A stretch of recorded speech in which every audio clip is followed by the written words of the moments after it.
work out. Oh, Walker, you missed it today. Oh, man.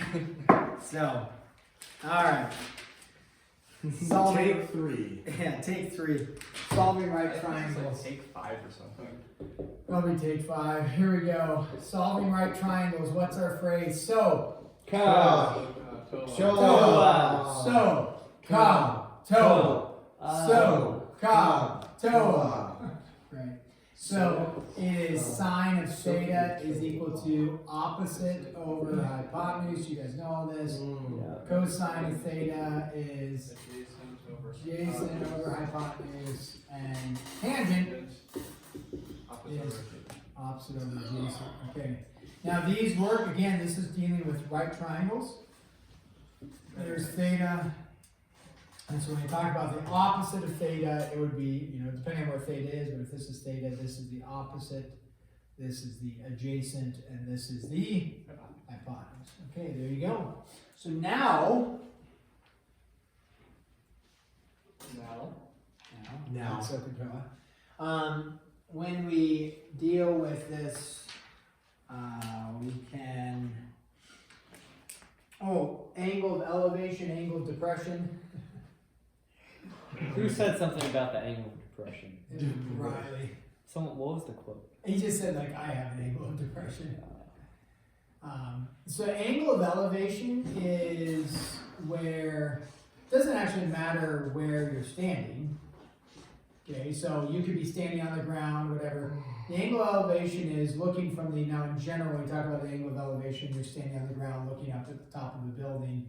You're not actually measuring from the ground, like where you'd be laying on the ground and then looking up. But we usually don't reference, hey, I'm 4.5 or 5 feet up to my eye level, 6 feet up to my eye level, and now I'm looking up. Generally, the idea is, now I said that, I'm like, that's short. So the general idea, though, is from the horizontal, which would be the ground, when you're drawing the picture or you're doing a story problem, from the ground looking up, that's your angle of elevation. Okay, so from the horizontal looking up. Now you could also have, though, with this, if you were on top of a building and there's another building over here, and you said your angle of elevation to the top of this other building, it wouldn't be actually from the ground. You'd be looking across and then going up, and that would be your angle of elevation to the top of the building. So it doesn't always have to be from the ground level. It could be wherever you're at, but it's the horizontal looking up. The angle of depression, right? Yep, we all identify with that. The angle of depression is where you're on. Now, in this case, you're on the ground looking 6 feet under. You're on the building. Getting... Wow. Not good. I don't. Okay, but okay, here you're on top of a building, on top of the coffin, and you're looking out. Again, we're not necessarily measuring from eye level. You're just measuring from the horizontal, probably the height of the building. And then you're looking down at something, and so you're looking down at like something like this, and here's the boat. If you're up on a lighthouse, and here's the water, and you're looking down. Now, the angle of depression, usually people make the error is that when they draw the picture, and they say this is the angle of depression right here, but it's not. It's from the horizontal looking down. So like alpha, we'll call it alpha right there. So make sure it's from the horizontal looking down. That would be your angle of depression. Now, when you draw these pictures, you can also recognize that, like, your horizontal, like this, looking out, and then the water, or whatever it is, like this, you have 2 parallels cut by remember what the word would be? Transversal. And if this is alpha, then this down here is also alpha. Some of that can be helpful when you're solving some problems like that, okay, is that you have parallel lines cut by a transversal. You would have alternate interior angles, or however you want to, if you don't remember the names, that's fine for the angle measures. Okay, so then, if we have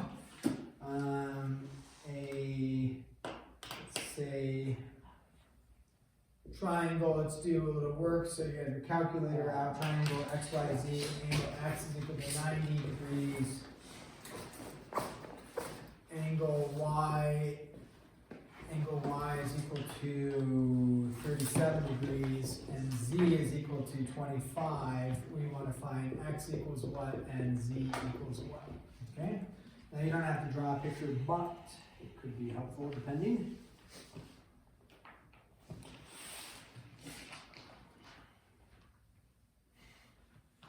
So this will be number 1.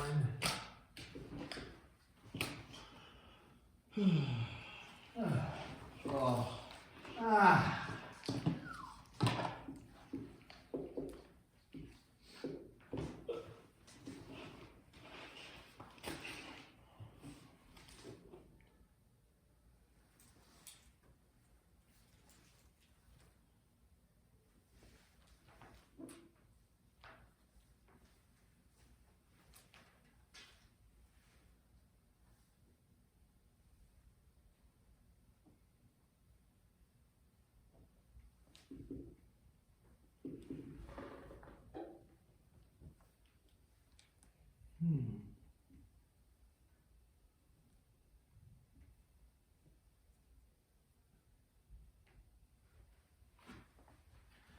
Okay, now we'll go over this together here in a second. I added an additional problem up there. For this, you can draw a picture, can be beneficial. Is it okay? There's my picture. This is going to be X is 90 degrees, Y, maybe we'll call that Y is 37 degrees. And then Z then would be up here. Okay. The angle Z is pretty easy, let's say. Well, I said Z here, I'm sorry, that should have been Y. Find Y, X and Y. We already know Z. So Z is 25, and I need to know X, and I need to know Y. So X is here, Y is here. All right. So then we're going to just use SOHCAHTOA. The issue is if I, certain ones, if I were to say, hey, the sine of 37 degrees is equal to y over x, that's not helpful, right? Because I have how many unknowns? Two unknowns, so not helpful. Right. Okay. So that one isn't helpful right now, maybe at a later point. So you want to do something that has z in it, right?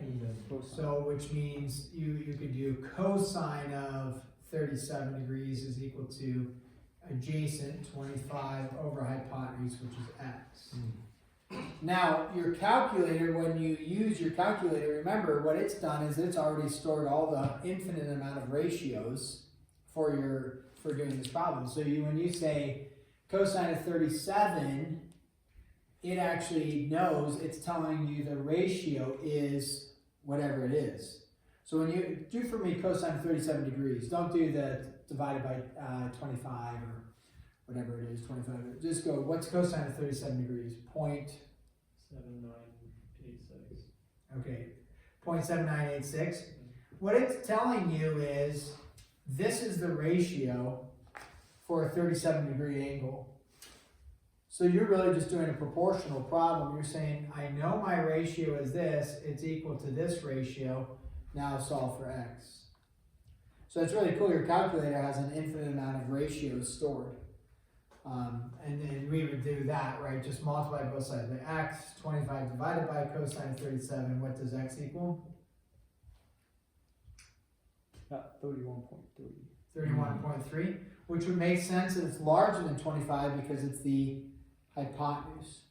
Now, when you go, if you know x is 31.3, be careful when you go to solve for y. There's a couple routes you could go. You could plug in like 31.3 here, or you could do Pythag theorem, a squared plus b squared is equal to c squared. Just the only issue that you want to be careful of is if you use 31.3, what are you using? You're using what type of value? A rounded value. So don't use a rounded value. So if you have the full ability on your calculator to take 31.3 which would be right here, and just multiply it by the sine of 37. Or you could also say, tangent to 37 is equal to y over 25. Couldn't you do that? And the tangent of 37 is y over 25. Now there's no rounded values involved either. So however you do it, just make sure not to do rounded values. So what do we get out for y? 18.8. 18.8. And if you do use a rounded value, just make sure that it's like several decimals. Probably I would put in 3 decimals at least.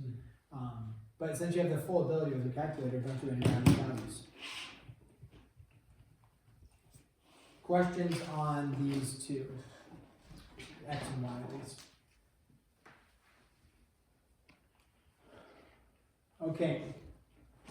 Number 2 here, you have a picture, and they just want you to find sine of A. What are they looking for? Are they looking for angle A? They're not. They're just wanting you to find what is sine of A, which is what is the ratio. What is the ratio? So sine of A is opposite over hypotenuse. Do you know the hypotenuse? Yes. We don't yet, but what is the hypotenuse? 8.06. And then Pythag theorem, right? So we're not actually doing trig here. We would be doing Pythag. What is it in simplest radical form? Root 65. No, Root, what is it? root 65. You can't simplify that, can you? Okay, so root 65. Okay.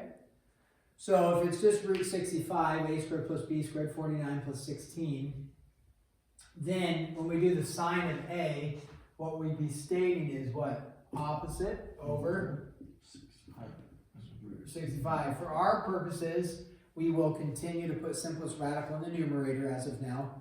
So this would be equal to 4 root 65 over 65, and those don't cancel, so that would be your answer there. Now secant of A, if you think about secant of A, we didn't, when you first learned trigonometry, you really only focus on sine, cosine, and tangent, right? And then we tack on this, hey, secant, cosecant, cotangent, that's just the reciprocal, right? So you should have memorized this for the unit circle, right, quiz that we did. But secant is going to relate to which one, sine or cosine? Cosine. And it's 1 over, right? So all secant is instead of adjacent over hypotenuse, what is it?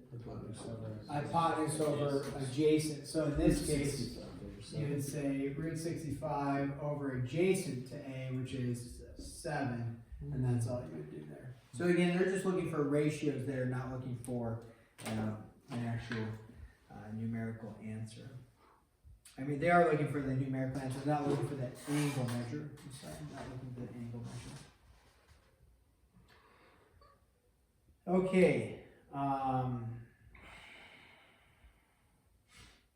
There is some story problems that you end up having to do, which will be mostly, I think, just working through those, and if we have some questions, we can ask those.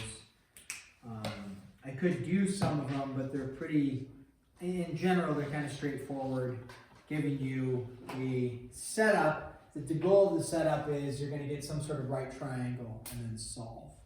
Okay. So I'll let you guys work on those ones. Let me get your homework. So this won't be due tomorrow. What is today, Monday? Let's say this will be due on Wednesday.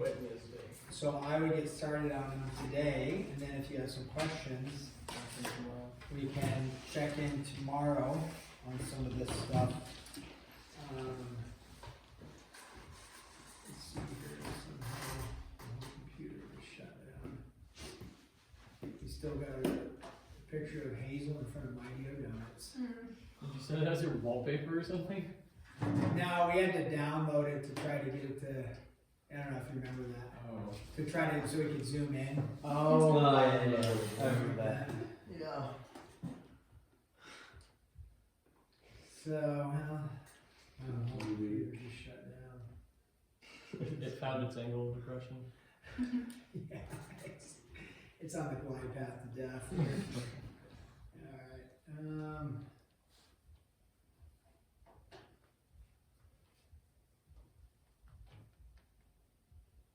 local variable, That sounds like an email from Ashley Smith, if I had to guess. Am I correct in assuming so? These videos still. How would It's you okay. guess, Preston? It's not nothing right or wrong. Yeah, I it's think just a you- statement. As a statement, I think you guessed correct. The berry bowl. I don't know. I didn't have the berry bowl. They look pretty tasty. They did look rather tasty.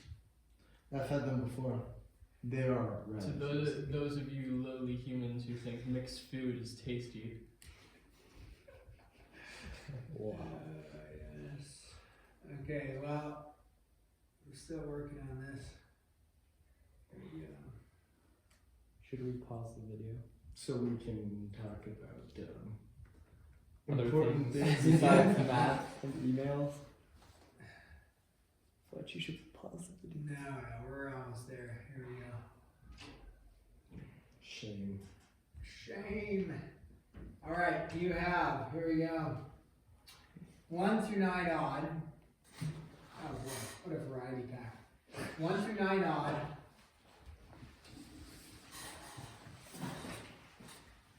Okay, this is for 9-1 numbers. 1 through 9, Bob. Bob. Okay, good to know. 13 through 15 all. There's more? So Bob 13 and 15 and do 14. 17 through 21 all. Oh, this is a variety. So far we only have 3 that we have to do. And 24 through 26 all. Ha, take that. Wow. Dang it, 5. Yeah, I'll stick it to you. Okay. This is a variety pack.